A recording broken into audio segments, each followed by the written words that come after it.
Good morning, good morning! Pasalamat tayo sa Panginoon at nagkaroon tayo ng panibagong buhay. Dito ako ngayon sa Marikina Sports Center.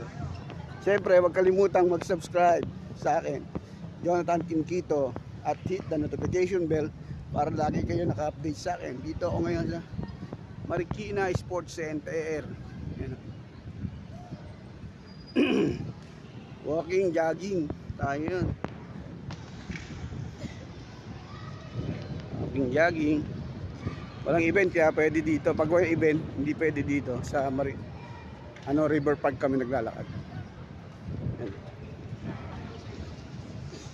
Marikina Sports Center. Daming nagja-jogging yan. Oh, what are you waiting for? Yeah, bye-bye. Ingat kayo palagi. Please subscribe and hit the notification bell para lagi kayo naka-update sa akin. Tayo sa Marikina. Okay, jogging muna ako. Okay, bye-bye. God bless.